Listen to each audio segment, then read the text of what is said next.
Welcome to Looking at Lucasfilm, the podcast with a different perspective on the world of Star Wars, Indiana Jones, and all the other entities that George Lucas, Kathleen Kennedy, Dave Filoni, and the rest of the crew at Lucasfilm have dreamed up over the past 40 years.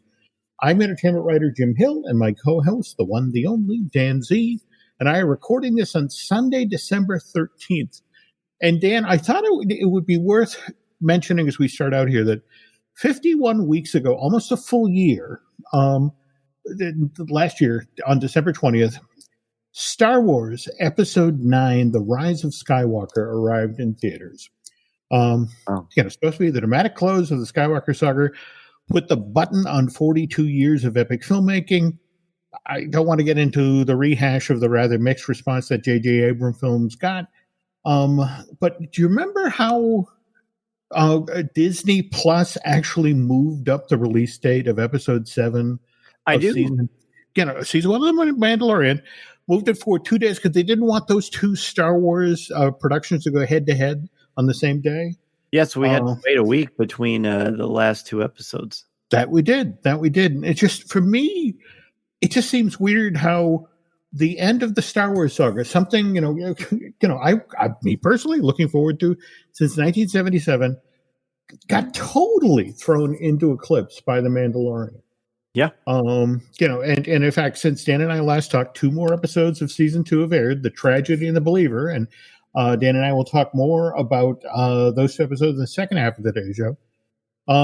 But the success of that limited series has obviously had a profound effect on the future course that Lucasfilm is charting for not only the Star Wars franchise, but Willow and other things that they're up to. And now you and I had talked on earlier episodes of Lucasfilm how Lucasfilm, based on the huge success of season 1 of The Mandalorian, had supposedly seriously been rethinking what properties would end up where. But going into that, did you have any idea out ahead of the Investors Day, presentation earlier this week, that what was about to happen in regard to how much stuff, Star Wars stuff, was going to end up on Disney Plus? I didn't. I knew it was in for quite a day, just based on all the initial buzz on Twitter.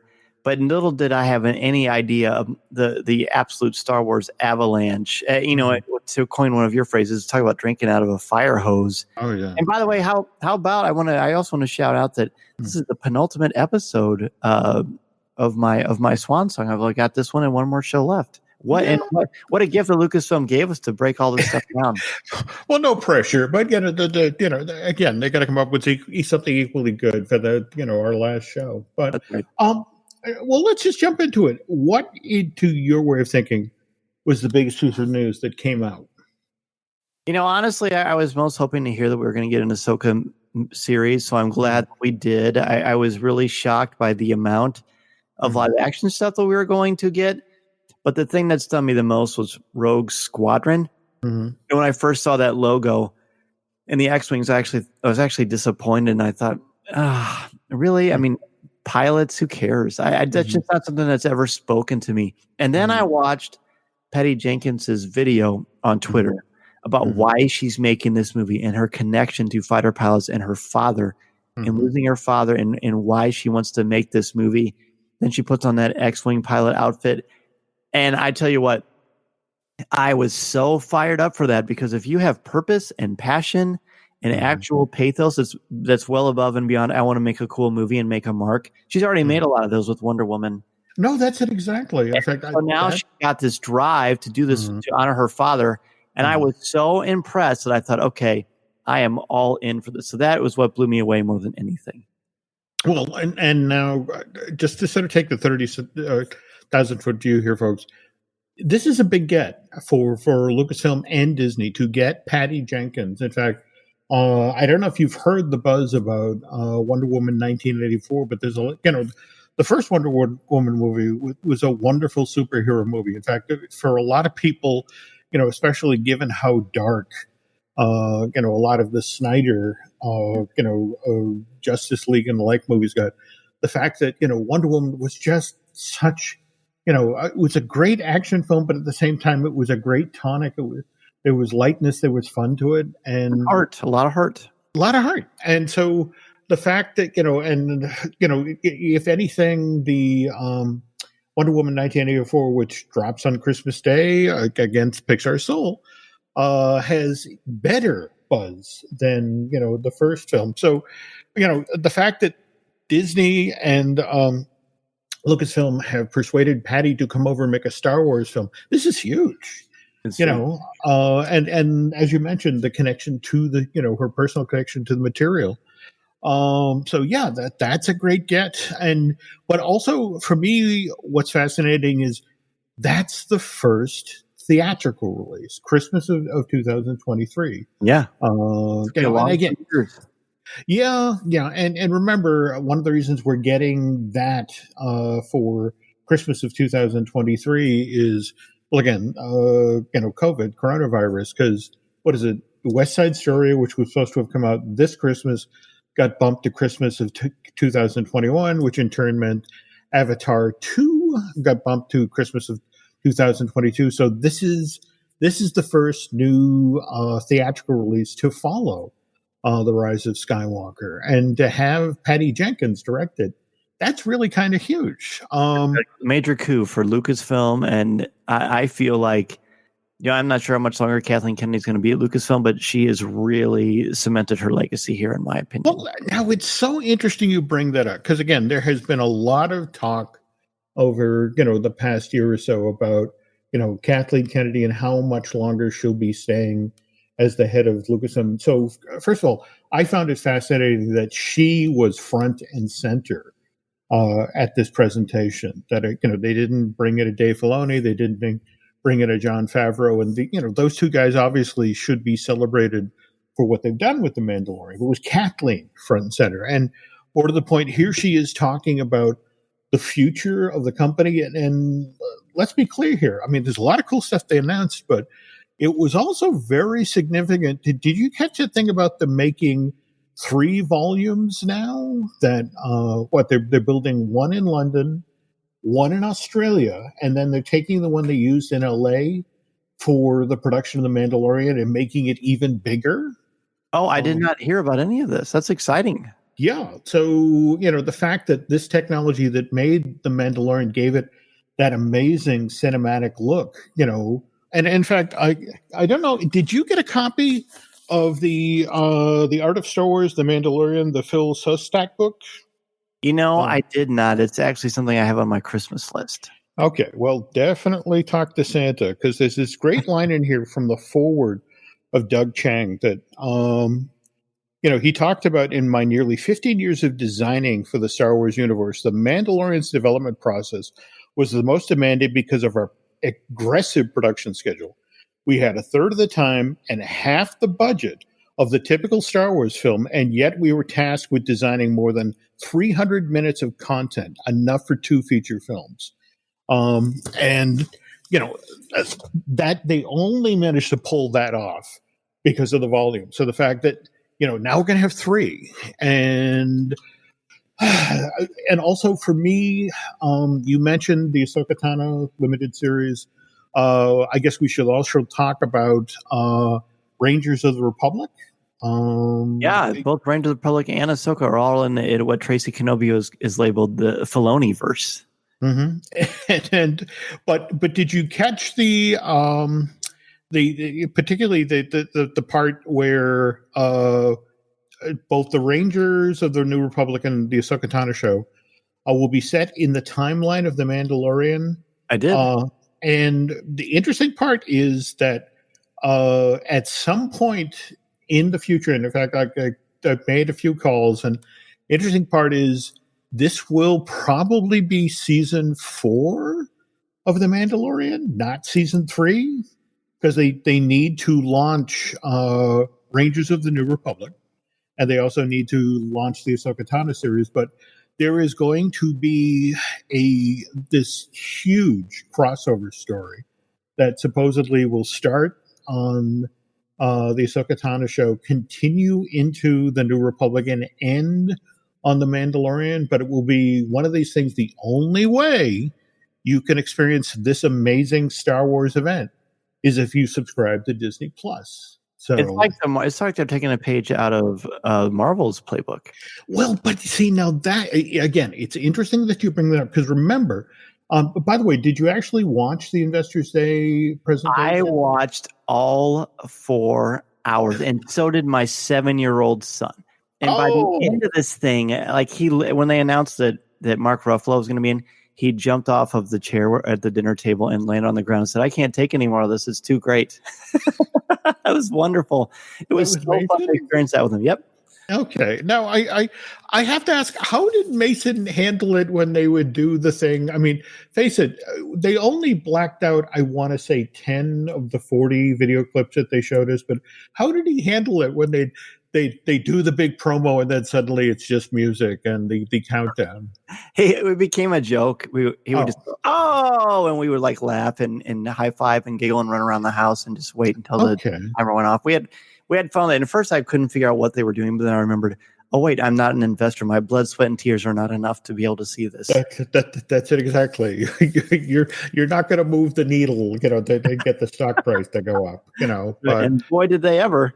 Oh yeah, but yeah, that's the thing and I guess so. We're talking 2022, but that's the year where there'll be this amazing crossover event between the 3 shows, and I guess Filoni and Favreau were just that the scripts are written for season 3, and the Mandalorian production will get underway sometime after the first of the year, but.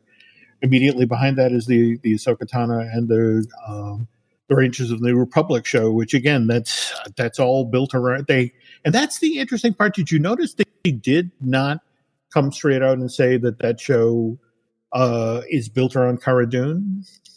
Yeah, I thought. I mean, in my mind, it just seems so clear at the end of the episode, The Siege, that they was what they were trying to set up, and they didn't specifically say that, and.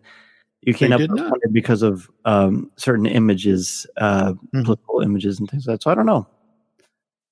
Okay, so anyway, so just keep that in mind, folks. That's 2022, but 2021 we will get a season 3, and we'll talk about what possibly might happen in season 3 in the second half of the show. So anyway, going on, what did you make of the Taika Waititi announcement? I loved it, and I wish that we actually would have gotten something. I was pretty happy with Taika Waititi's response on Twitter because he quoted the tweet with the announcement from the Star Wars Twitter account and said, "Wait, what?" And that was all he said. But it was great. But I was hoping for at least a title or some sort of idea of what it was about or where in the timeline it's taking place. But we got absolutely nothing, which tells me that's even further out than Patty Jenkins' story. Yeah, no, definitely. In fact, basically. They've had conversations about, but Taika right now is, face down in the ditch, getting ready to do Thor: Love and Thunder in Sydney. So we'll hear more toward the end of next year. But beyond that, all right. So what about the Lando series? I mean, you being as big a fan of Solo, a Star Wars story, was that kind of a surprise?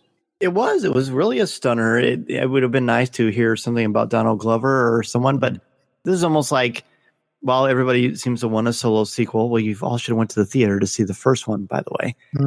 But I thought that was a genuine surprise. I was happy that we're going to get more in that particular part of the story, and I'm assuming it'll be somewhere after the events of the Solo film. But I was pretty excited. What about you?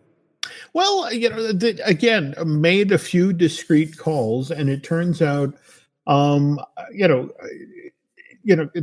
interesting thing is this could be a Donald Glover, Billy D. Williams team up project, as in, the way it was explained to me is that, Billy D. may be in each episode, but kind of in I remember when, and he would narrate the episode. Oh, I would love that. So, or at least that's, the idea that's being batted around. Let's see. Beyond that, what did you think of the film footage that we got to see from the set of Andor? That was pretty stunning because I wasn't expecting much about that. I'm still so much into the Mandalorian that I'm not really focused on anything else Star Wars related. Mm-hmm. But it was great to see how incredibly far along they are. The genuine enthusiasm and glee that Diego Luna has about this character and about being able to be a part of this universe looks very intense and very gritty. Remind me of the first 10 minutes of Rogue One. So I was very, very encouraged by this. What about you? Well, again, what was interesting to me is, remember, with The Mandalorian, there's been all of this talk about, again, the volume, that this technology that's used to, create the outdoors and, make it possible to basically be anywhere and, and get that cinematic feel. For me, what was interesting about Andor was to see, whole city blocks that had been built. That lots of practical sets. So for me, it's going to be interesting to, okay, so how, this looks like that this actually has a different style, a different technique than what we've got with The Mandalorian, which, don't get me wrong, it could be a really great thing. But, for me also, this one is shooting in London, and supposedly once they wrap production, who comes in right behind them? But the Obi-Wan Kenobi, limited series. And, well, again, we have to talk about that because of the Hayden Christensen announcement. Now, had you heard anything about that? That was a huge stunner to me. And people have said to me, well, is that really great news? Because if he's Darth Vader, he can't take off his helmet or he'll die. So does it matter that Hayden Christensen is inside the suit? And my answer is unequivocally yes, because hearing Darth Vader back, thrilling. Hearing that Hayden Christensen as Darth Vader, that raises the emotional quotient exponentially because you've got that investment. Because so many people, I'll give you a perfect example. My student said to me, Mr. Zehr, did you hear that Hayden Christensen was coming back to Star Wars? And then he laughed after he said it because he knew who he was talking to. And then I said, yes, I did. And he goes, you got to understand that for me, he is my Luke Skywalker because I didn't see the original trilogy. I saw the prequel trilogy when I was a kid. And so many people, even my son, who's a freshman in college, he said to me, my Twitter and Instagram is blowing up because a lot of kids my age are thrilled about this. So it's a stroke of genius. Well, and that coupled with the fact that, here we are, we've got Deborah Chow, who directed, a couple of the very best, Mandalorians at the first season of the show. And so, face it, this one has been a long time coming. You and I have been tracking this project since, the Obi-Wan film. And so now to have this limited series and now to have Hayden back. But yeah, supposedly as soon as Andor wraps, they strike the sets and the Obi-Wan team comes right in behind them. And again, just going to be fascinated to see what happens with this one. Let's see. What else do we have? Okay. Yes. Now, this one, face it, with its ties to the High Republic, this one really is kind of the mystery project because, face it, so much of, if everything had gone according to plan, we'd be knee deep in High Republic books and such right now. But of course, COVID-19 knocked that, like so many other, entertainment related plans that all these giant corporations have had, off schedule. But on the other hand, the fact that we've got Leslie Headland, the creator of the Russian Doll behind this, and again, they walked out that this is a mystery thriller, set in the final days of the High Republic, and it just sort of like, I don't even know the first days of the High Republic yet, so it's the notion that it's the final days. So I was pretty surprised that they're actually going to take the High Republic and put it onto a screen, and it's not just going to be in the form of literature already. So that's very much kind of bold. It's also a nice indicator of where they hope to potentially take some aspect of Star Wars. And since the embargo is lifted, I can say I've read all of the High Republic books, and it's going to be a fun aspect of the universe for people to explore. That's for sure. Okay, very cool. Very cool. All right. Now, I guess we should pivot now to, this is all of the live action stuff. So let's talk about what's going on with Star Wars in regard to animation. Of course, it's no big surprise the Bad Batch that already got announced. But what did you think of the trailer? Well, I was going to say, were you surprised at how far along they were? I don't know what I don't know what I expected as far as where they're at with this thing, but I thought it looked gorgeous. I thought the animation looked stellar. It very much looked like it was Clone Wars 2.0, and I am very much here for it. Very much, even the logo has Clone Wars, and then it burns off and shows the Bad Batch.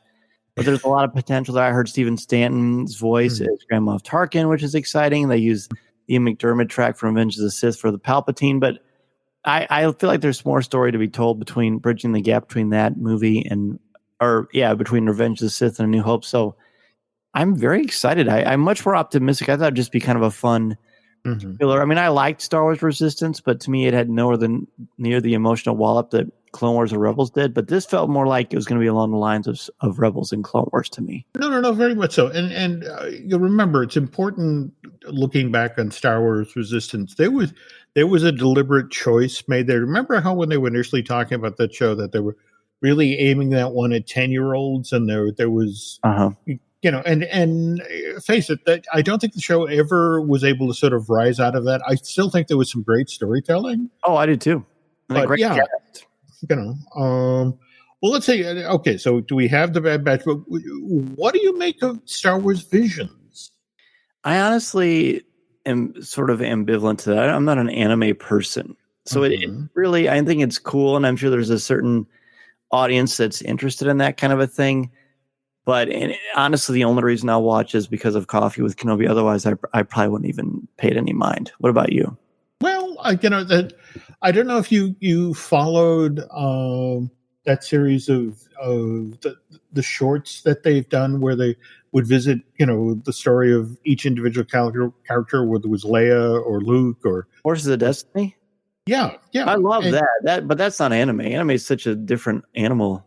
Well, face it, they took the characters that we know and did them in a different style. And to be honest, that's one of the things I've been told out ahead of Visions is that, again, it's still the characters of the world that you love, but done in a slightly different style. Because again, going forward here, this is all about sort of bumping out the borders of what we traditionally consider Star Wars. And in fact, this brings us to the next project, A Droid Story, which is going to be a full-on animated film for Disney Plus, built around R2D2, C3PO, and a yet to be introduced droid character.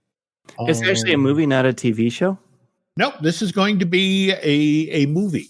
I don't think I realized that. Yeah, the way it was explained to me is that that it's going to be an adventure where I'm told 70 to 75 minutes, but with the idea that this is a possible format going forward. Now, mind you, that they've made a very big deal about the fact that this is sort of, a Venn diagram production. It's going to be Lucasfilm Animation teaming up with the effects side of Industrial Light and Magic. So it's remember, we are in an age where, those lines blur.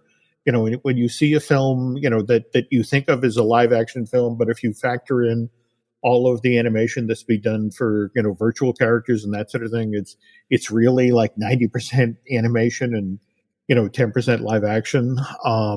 This is going to have a photorealistic quality, or at least that's what I've been told up front. Does that mean like Disney's Christmas Carol with Jim Carrey? Is that kind of what we're talking about? That film hasn't particularly aged well, has it? I don't know. I love that movie. I think it's outstanding. It's almost word for word from Charles Dickens's novel. So I want it.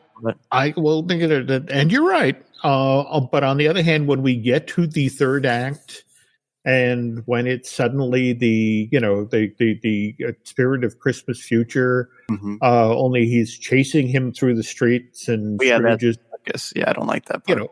That's the thing. For me, that just signaled that Robert Zemeckis, and it had done such a wonderful job up until that point, didn't trust the material and had to jazz it up. And I agree. And over that part, by the way. Okay. But yeah, for me, what's so enjoyable is how much of it is faithful prior to that point. But you're right; it's just that chunk makes me crazy. But no, I don't think this would be performance capture, or for that matter, going close in on Jim Carrey as Scrooge's face and seeing, the hair on the bridge of his nose. It's just like, I don't think, as much as we all love R2D2 and C3PO, I don't think we should go, wow, look at that pit. It will be nice to spend some time with R2 and 3PO, because even though they were in the sequel trilogy, albeit, not very much, except for maybe a little bit of 3PO in the last one, it'll be nice to spend more time with them because I've missed them. I mean, they can't help it all. No, they're great. What was interesting for me back in the day was how, when people were talking initially, and we're talking 1977, and they would sort of deconstructing the film, they would point to R2D2 and C3PO and make the comparison to Laurel and Hardy. Just sort of the one's round and fat and one's tall and skinny, and the comic relief, and it was just sort of like, okay, I think you're trying a little hard here to sell that idea, but yeah, it will be nice to see those characters again. And speaking of characters that it will be nice to see again, as part of the Disney Investors Day, we also did get an update on 85. We now know what production will finally get underway in late spring of 2021, and they are committed to that July 2022 release date. Okay. And keep hammering on the point, that's Harrison Ford is the only one who can play Indiana Jones, and they did use language to the effect of final adventure. I caught that too. That made me sad because come on, don't close the door all the way, because there's still things we can do. But the amount of time it takes for them to make one of these things. Yeah. I'm just glad to get some news about it. I mean, this is the fourth time we found out that it's going to have a release date and it's coming out. But let's hope that this actually happens, because I want to see it one more time, as you know. And this is he's my favorite. It just, I guess for me, what concerns me again is indies going into theaters now behind Jungle Cruise. And don't get me wrong, that was always a plan that the Emily Blunt, Dwayne Johnson movie, was going to come out the summer beforehand. But it's just sort of like, and I don't know if you've heard any of the stories about that, but Disney really does believe that this will be their next Pirates, that this will launch a series of films and, build interest in that theme park attraction. And I feel bad, for the fact that Harrison will be 70, 75, 76? Probably, yeah. Yeah. So I want this to be a great, especially if it is going to be the last Indiana Jones film. I want this to be great, and it's poor James Mangold already coming in behind Steven Spielberg, who stepped away from the project. No pressure. Final installment. Got to be the best of them all. And, so. That isn't going to happen, because none's going to be better than Raiders. But just to see him on the screen with the hat on and the swag, let's make that happen. Okay. And all right, and now again, previously on the show, we've talked about the Willow limited series. We do now have an actual release window for the limited series. It will be 2022. And in fact, as I understand it, the once they shoot the on location work in New Zealand, the crew will default to Australia and use the new volume to work on this production. So that's evidently, it's being constructed for that. Wow. But beyond that, they were relatively close to the vest about that. In fact, that was another one of the ones where they cut away to the music and the countdown clock, didn't they? Yeah. And had you heard that with the volume that you have to make sure that the last person to leave plugs it into the USB port on the wall so that it works the next day like an iPhone? Oh well, I'm glad I'm not in charge of the volume, because I can't tell you the number of mornings I get up and Nancy looks at her phone and it's like, you didn't plug it in again. It's like, sorry, I forgot. All right, and finally, we talked a little bit about this project previously. Children of Blood and Bone. This is going to be a theatrical release. I got this confirmed, on Friday, calling to the folks at Lucas. And again, going to be made through 20th Century Studios. But it's again based on the children's bestseller, the best-selling novel about a young African girl's heart-racing quest to restore magic to her forsaken people, the Match. But the downside of it is that they go, yes, this is being prepped for theatrical, and yes, we're talking casting, and no, we have no idea when it will actually make it out to theaters. So I guess we're going to have to keep an eye on that one, Dan. And speaking of Blood and Bone, didn't get to see any blood, but got to see a lot of bones being broken in The Tragedy, episode 6 of season 2 of The Mandalorian. And in a moment, Dan and I will talk about the return of Boba Fett. This podcast is brought to you by Carvana. Carvana lets you buy your next car on your terms. Explore a massive inventory online, filter for what matters, and find your perfect match. Then choose delivery to your home or pick it up at one of Carvana's iconic car vending machines. Every car also comes with a 7-day money-back guarantee, so you can make sure it's the right fit. Buy your car on Carvana. Delivery or pickup fees may apply. Limitations and exclusions may apply. See our 7-day return policy at Carvana.com. Carvana. Breathe deep. Imagine your legs more limber in Duluth Trading Double Flex Denim. Envision euphorically squatting for that can of suds, bending for your toolbox in a state of bliss, lunging for your laser level on a whole new level. Relax and allow the flex to fill you with ability. Find your inner flex in Double Flex Denim only at Duluth Trading. This episode is brought to you by Paramount Plus. Paramount Plus has movies. So many movies. The movies you've seen 1,000 times and could watch 1,000 more. Iconic movies your friends can't believe you haven't seen. New movies, classic movies, new takes on classic movies. So whether you're into Top Gun or The Naked Gun, Mean Girls or Mission Impossible, Smurfs or Sonic the Hedgehog, there's a mountain of movies to discover on Paramount Plus. Start streaming today.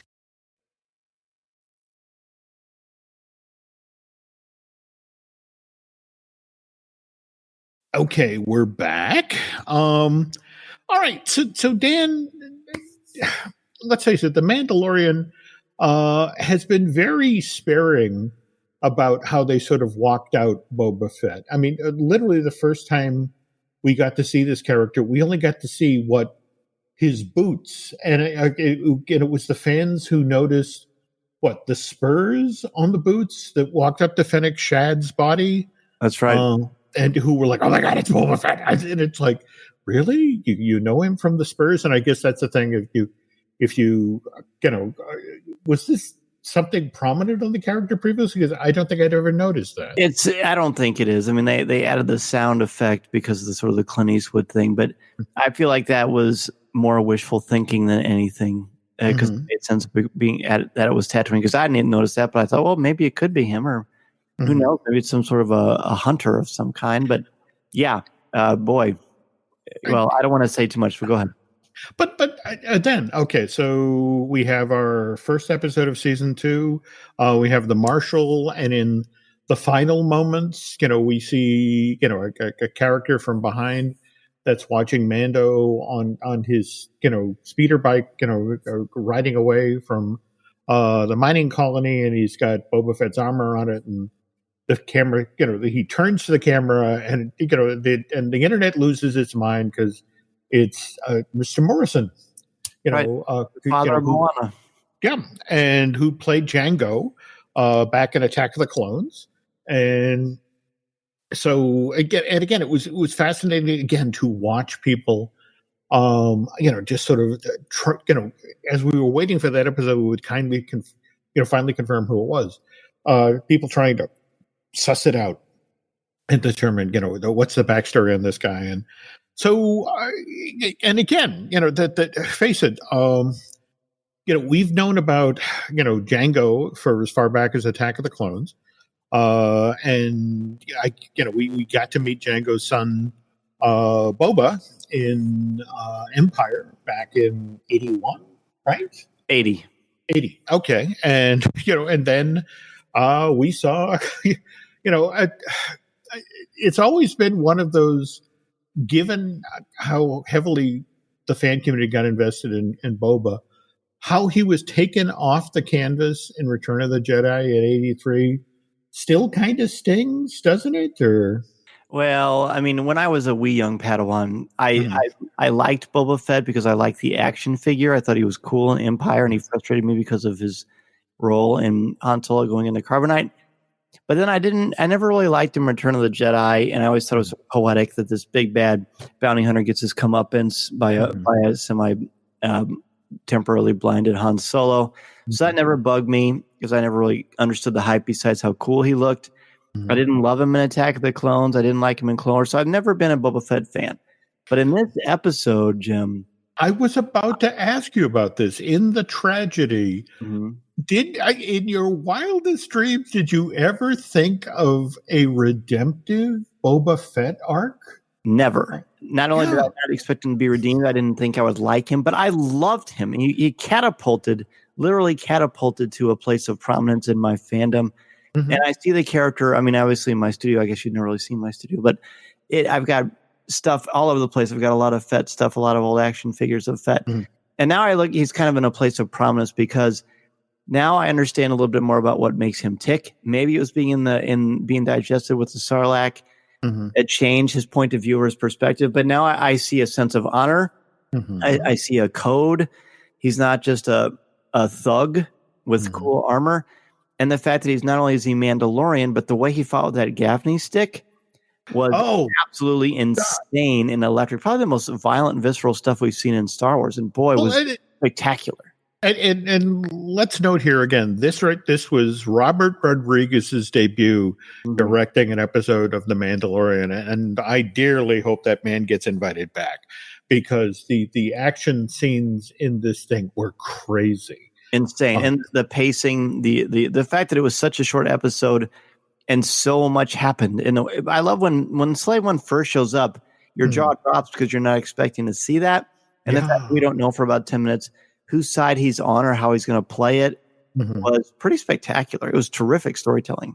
And at the same time, I love the left-handed humor of the thing. Like when he blows out of the sky, the troop carrier, which then falls on the second one and takes that out. And Mando's like, good shooting. I was trying for the other one, and it's just sort of like, I love that just sort of dry left-handed, or more to the point, that wonderful moment at the end where, we made a deal. We were going to, we were going to work together until the child was returned to you safely, and we're now in your debt. And, who would have seen that coming? Not me. That's but and I think you and I emailed about this or maybe texted, but remember when we were talking about the HasLab Razor Crest and I had jokingly said, well, I hope this thing doesn't get blown up. Oh, man, you and I are on fire with this stuff. With this Great Dragon. Yeah, but at the same time, I love Mando sifting through the ashes and finding the little knob that Grogu had played with, and more to the point, the spear that he'd been gifted, the seals by Ahsoka, and the fact that that's carried forward. That's right. By the way, all right. One other thing we really need to talk about in this episode, and again, I need you to put on your English teacher hat here. Because you and I are both, story constructionists, and I'm a big believer in the Chekhov school of, if you show a gun in Act 1, you have to fire it in Act 2. And this episode made a very big deal of Grogu being placed on that stone and, sending out a message into the world. And so, face it, somebody has to respond to this message. They made such a big deal about him being on that stone and, and how exhausting it was at the end. And that's what allowed the Dark Troopers to grab him and all that. Or more to the point, the reason that Mando couldn't escape because this kid was encased in, a Jedi message system. But yeah, somebody significant has to respond to that, don't they?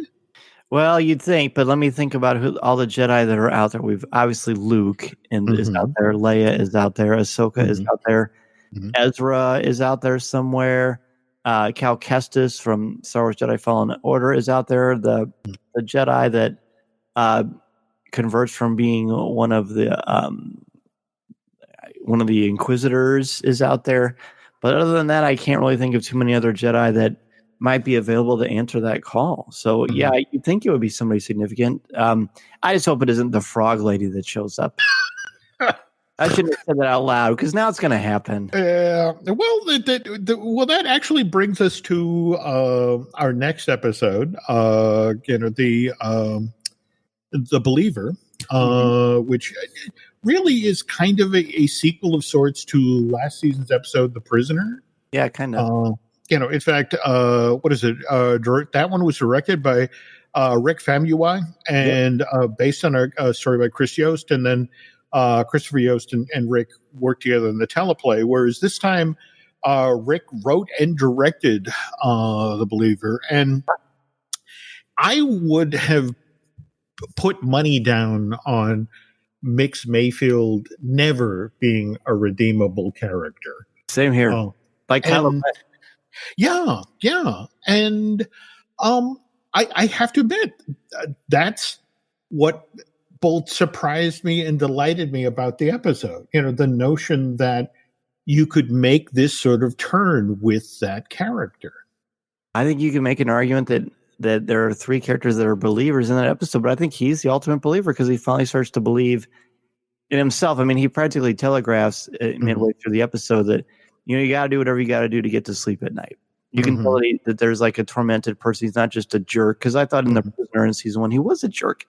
And not a particularly interesting character, but he suddenly became one because of his conversation with Valen Hess, that Imperial officer in that mess hall. And boy, there was a lot of great tension and probably the most important character moment with what Din Djarin did with his helmet too.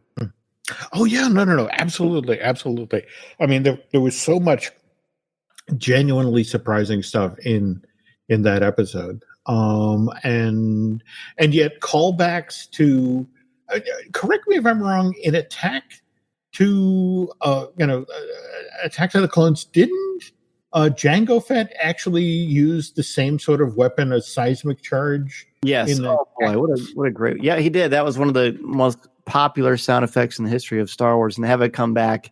Yeah, it was very much a home run at the end of this episode. I also thought there was some callbacks to Raiders of the Lost Ark with the fights on that transport. It kind of reminded me of the truck sequence in Raiders. Very much so. I mean, but but at the same time, okay. Again, asking you to put on your story constructors and the teacher, hat again. Mm-hmm. Okay, was it weird to you that Mando sent that message at the end of the episode to Moff Gideon? By doing that, he loses the element of surprise. He lets him know, we're coming for you. That was like the Rambo moment in First Blood. Yeah, I thought, well, this makes him more vulnerable than taking off his helmet in Imperial Mess Hall. Mm-hmm. But maybe that's just kind of the approach he wants. Maybe he wants them to be so focused on that he'll send somebody to sneak in. But it very much was a bravado moment that we haven't really seen. He's never thumped his chest at all. But now he's like, it's become primal, like sort of like a primal father figure type. So it's kind of an interesting choice. We'll see how it plays out, I guess. Yeah. I mean, for me, I was wondering misdirection. I mean, the effect of, look for me because somebody else is coming the other way. I could have done without it. I don't think it needed it, but it was kind of set up a look out, here we comes moment. Okay, and so, and again, I know, again, and I don't want to put you in this corner, but given we have seen so many wonderful characters this season, either introduced, the Marshal from the first episode, or Perry coming back, or that sort of thing. Who do you think is going to be on this rescue team? And I mean, I hope obviously the Ahsoka shows up. You said Perry. I was hoping it would be Perry the Platypus, but that probably won't happen. So I don't know. I would be great to see everybody, because I feel like this entire episode, this entire season was kind of the brave and the bold Mando style, where he's always got a new guest host that sometimes overshadows him with whatever they do in the episode. I mean, even the Frog Lady to a degree. So I expect, I feel like anybody is on the table. I don't know that we'll see any new surprises, but you never know. You never know. I am hoping this will be an extra long finale, because I'm hoping as well. I mean, that said, I have to say we're 7 episodes in at this point, and I honestly I don't think there was a dud in the bunch so far. I wasn't crazy about the second episode with the Frog Lady, the passenger. Well, but at the same time, if you take the jump forward, the vehicle had to be damaged, so it needed to be repaired, so the beacon be. I mean, I get it from moving the chess pieces around the board kind of way, and also the fact that we're looking at a creature that initially got designed for Empire, by Ralph McQuarrie. It's just that, I mean, remember that Jon Favreau and Dave Filoni have been very upfront about the fact that we're using the less popular Star Wars toys in the toy chest, to build this show out of. So I get that. It's true. It's more of an acknowledgement that how strong this entire season has been. I mean, this season, this series is just insanely spectacular. I mean, it's spearheaded so much of what Disney Plus has been able to do, and if any of the Marvel stuff is even half as good as The Mandalorian, then we're in for a real treat. Well, in fact, it's so funny you say that, because, of course, I had to, Aaron and I were recording a new Marvelous next week, and so same thing. I was working that side of the street, and they were talking about the pressure that the success of The Mandalorian has had on the Marvel limited series. Oh yeah, shows to the effect of, we got to make as big a splash as The Mandalorian, and it's just sort of like, why did that have to be a hit straight out of the gate? That's like, that makes our lives that much more difficult. But no, they are definitely looking over their shoulder there. But more to the point, folks, this is Lucasfilm not kidding around. That they saw what could happen with The Mandalorian, that you could have as big a pop culture success that you could have with a hit movie with a limited series on Disney Plus, and they just pivoted.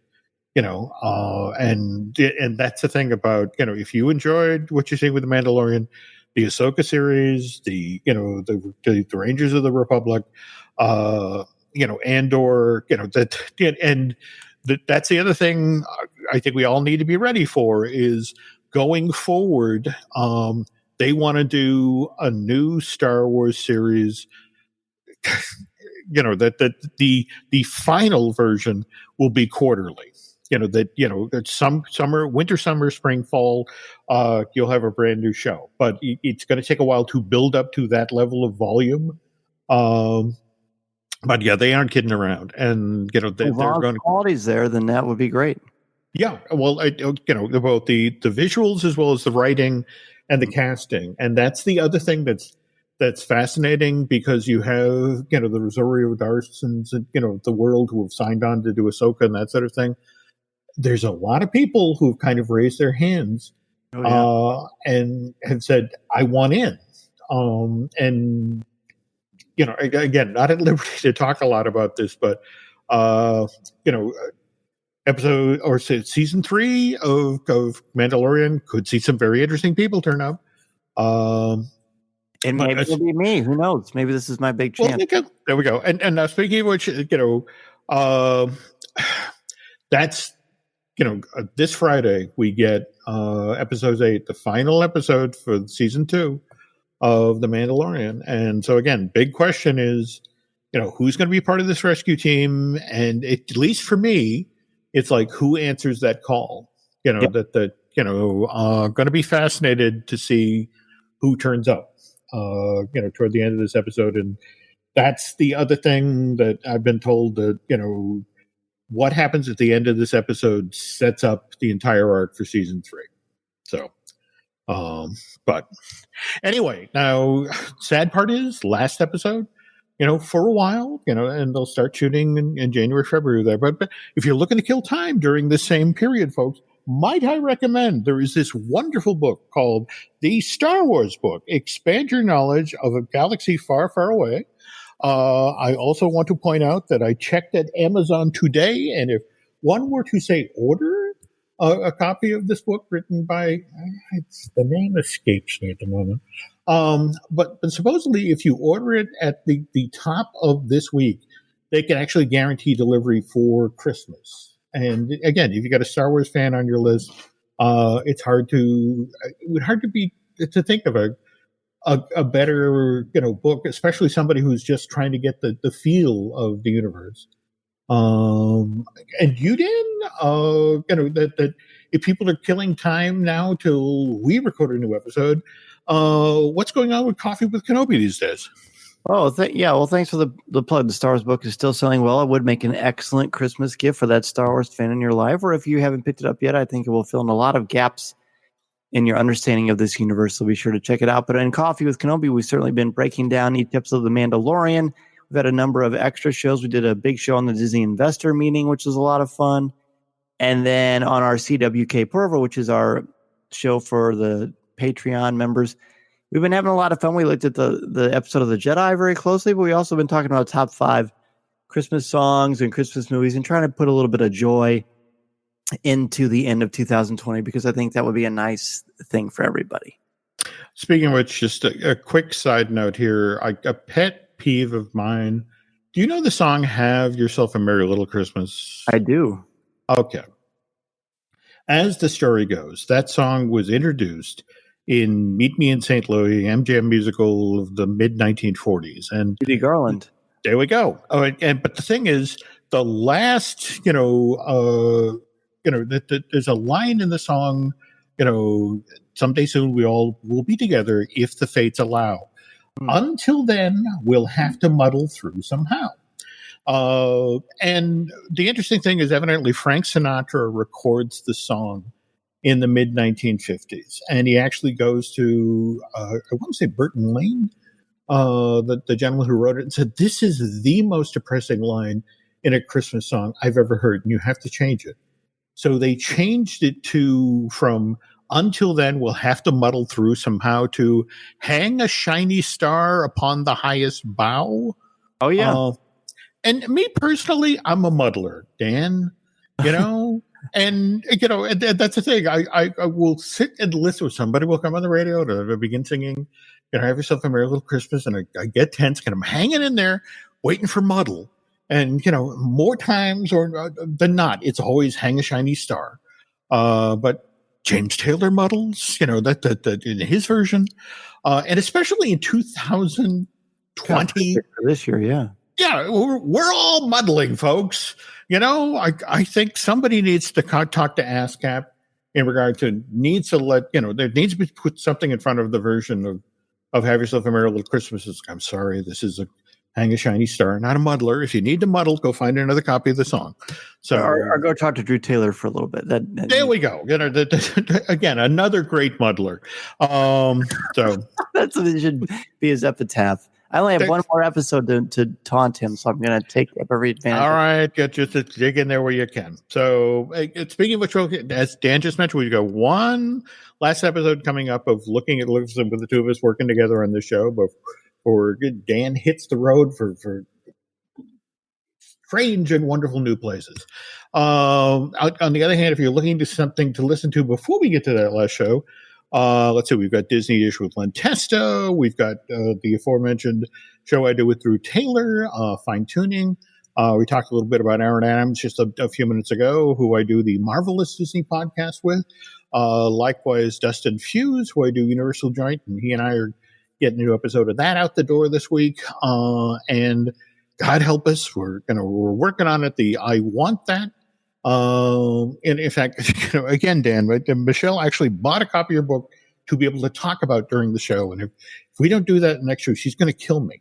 So, but anyway, you've been a busy guy. Yeah, it's been an interesting time. All right, so tell you what, folks, if you could do Dan and I a favor, if you could head over to Apple Podcasts and rate and recommend not only Coffee with Kenobi, but also the podcast you're listening to right now, looking at Lucasfilm, that would be very helpful. If you really enjoy what you heard here tonight, if you want to over to Bandcamp and subscribe, that would be great too. And again, Dan, I so enjoy following you on social media. Oh, I meant to ask, how did the contest for the limited edition Mandalorian Colombian jacket finish out? We had over 400 entries so far, and actually, at the time of this recording, that people have one more day. Oh, okay. So I'm looking forward to crowning the winner. All right. Well, let me know how that goes. But if people want to keep tabs on you social media-wise, where should they go to? Sure. You can follow me on Twitter at Mr. Zehr, MRZEHR, and Coffee with Kenobi is all over social media and on Twitter. And then I just opened up my Instagram account to make it public, and that is Dan Zehr CWK. Oh, very cool. Okay. Well, Nancy wants me to remind you folks that you can find us on Twitter and Instagram at Jim Hill Media and over at Facebook as Jim Hill Media News. And again, we got one more of these coming, folks. So, be sure to tune back in. But till then, thanks for listening, and be sure and watch The Mandalorian this Friday, so we all have something to talk about on that last Looking at Lucasfilm.